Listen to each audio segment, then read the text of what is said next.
how did we end up where we did?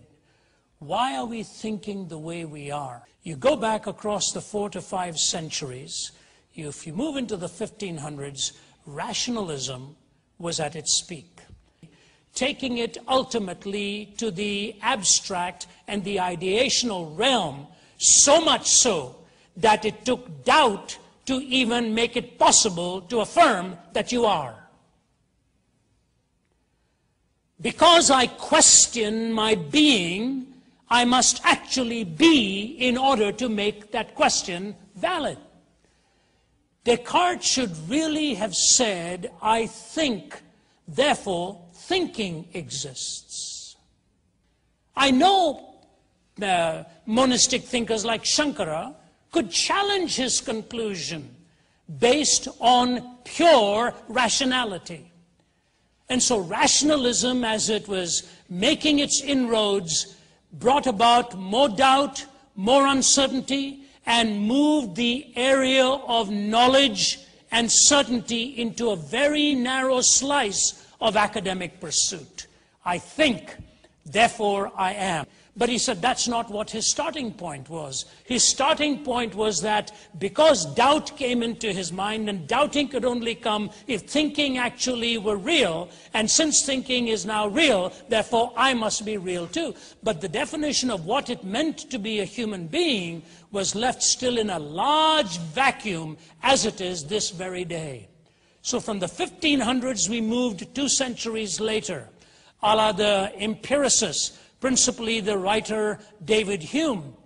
And what David Hume was trying to posit is that unless your statement was inescapable, either in an empirical way or a mathematical way, toss it then into the flames, it is nothing but sophistry.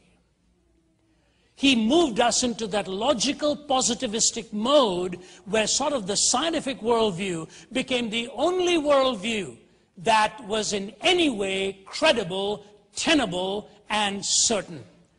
The second paragraph of Dawkins's article in the Wall Street Journal 2 weeks ago says, all that ultimately is the laws of physics. That's it.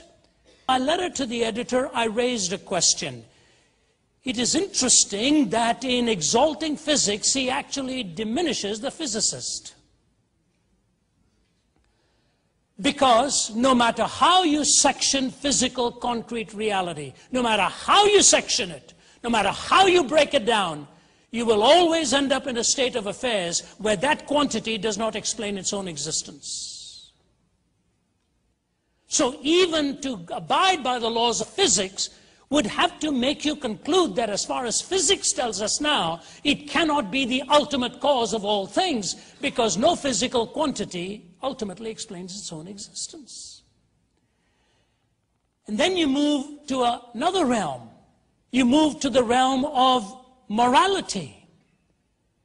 And I have had this question thrown at me again and again and again.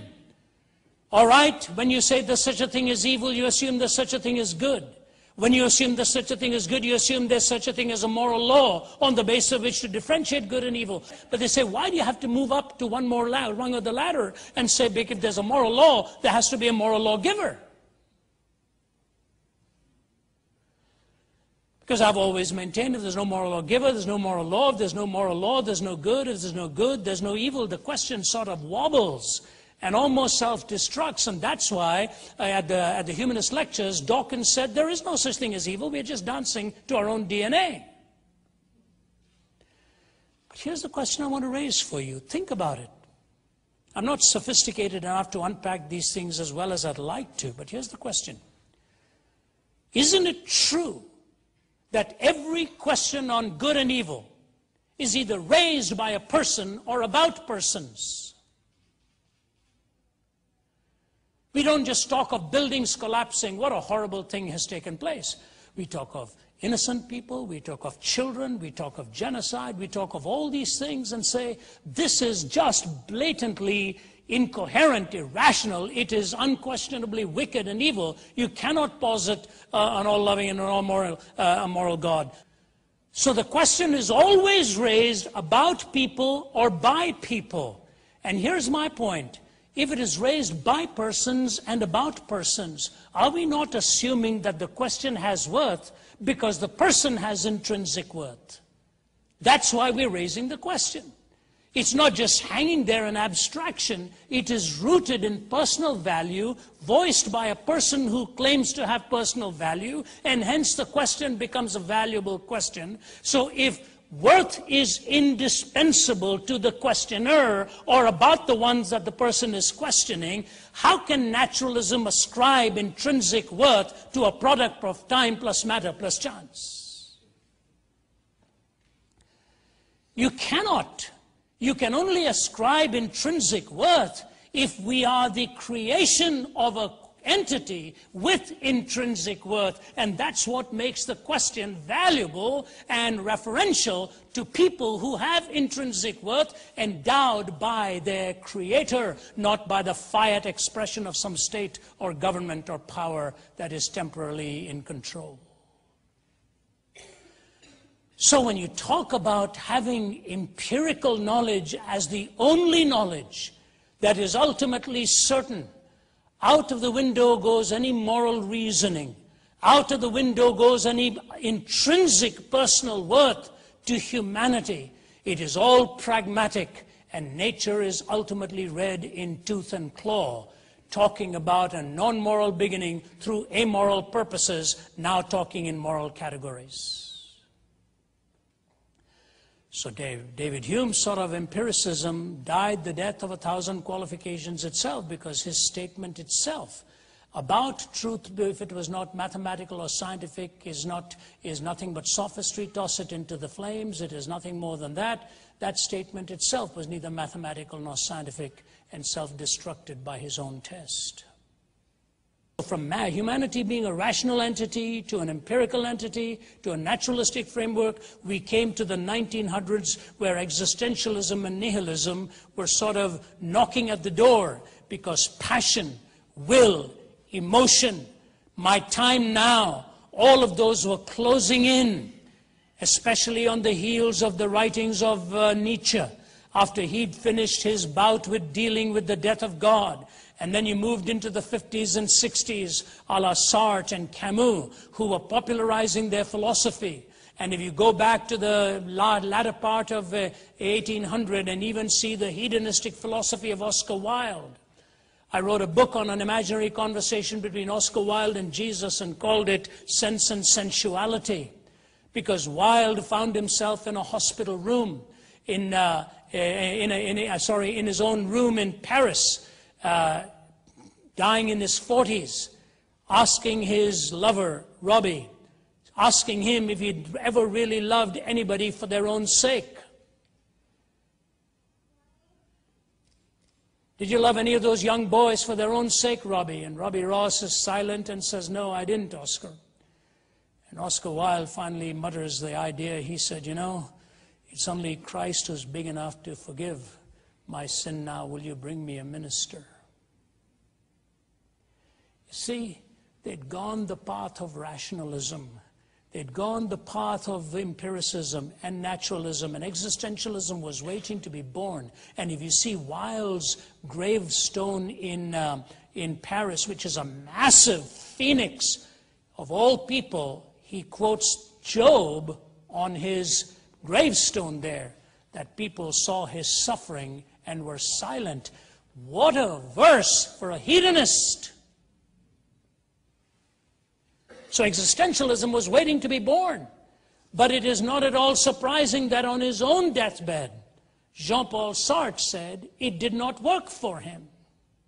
Look back across these 4 to 5 centuries, from rationalism to empiricism to naturalism to existentialism, what was left but postmodernism, which was basically going to debunk all of the isms and end up questioning truth, questioning meaning, and questioning certainty in any sense at all.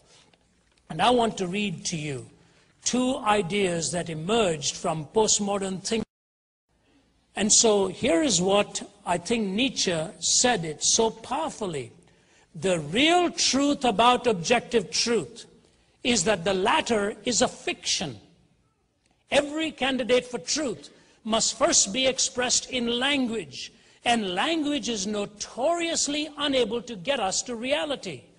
Words, like a hall of mirrors, reflect only each other, and in the end point back to the condition of their users, without having established anything about the way things really are.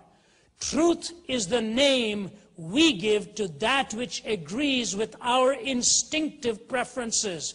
It is what we call our interpretation of the world, especially when we want to foist it upon others. But then he adds this footnote, yet I am still too pious that even I worship at the altar where God's name is truth.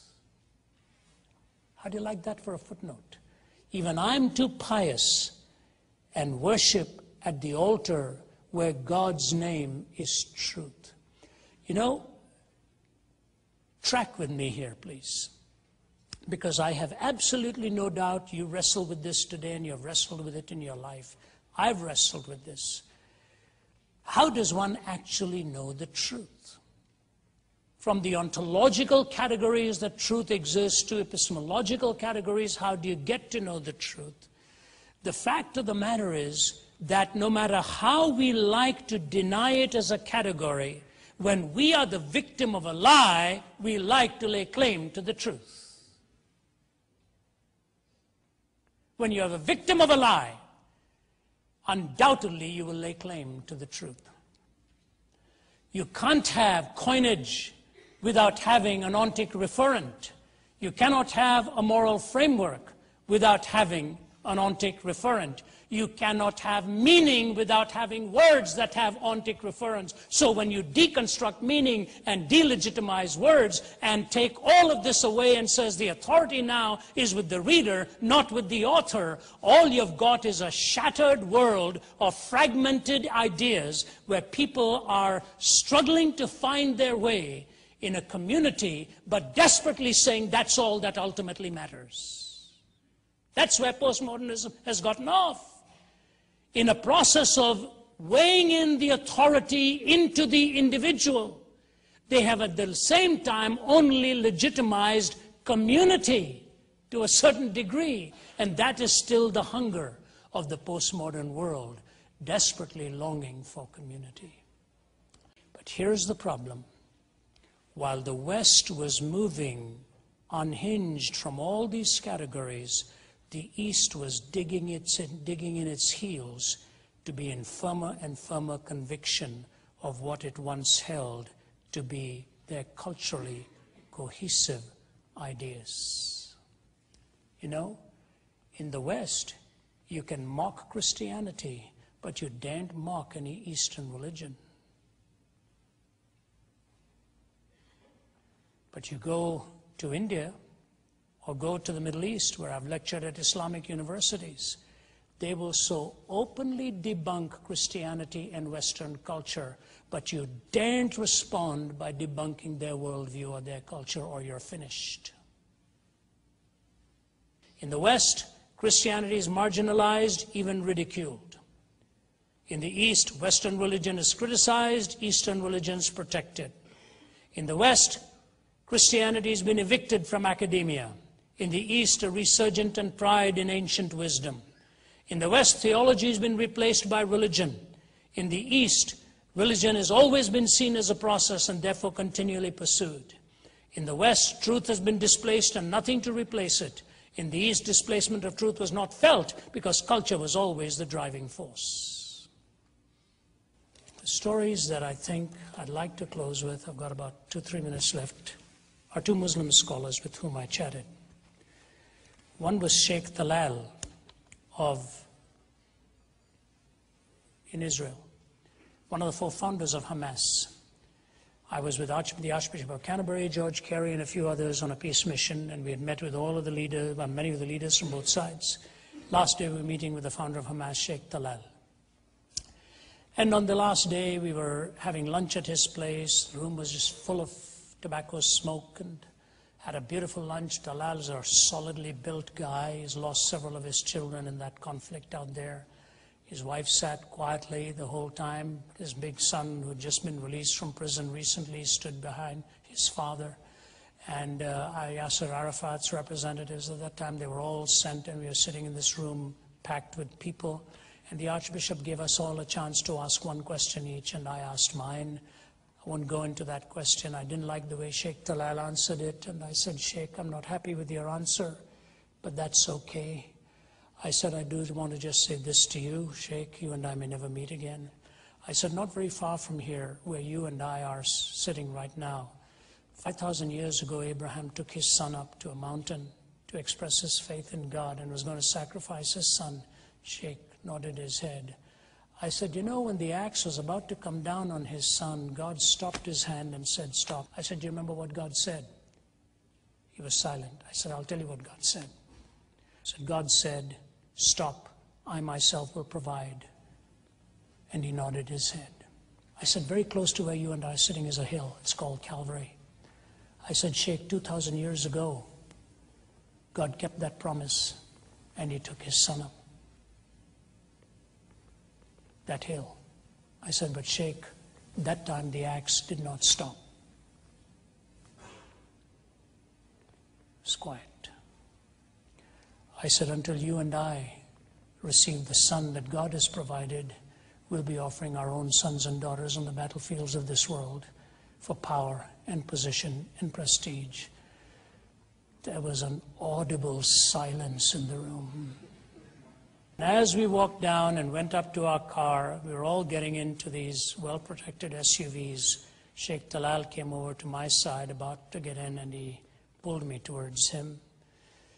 A pretty strong guy, just pulled me towards him, and he patted me on the face like this, kissed me on both sides of the face. He said, Doctor, you're a good man. I hope I see you again sometime.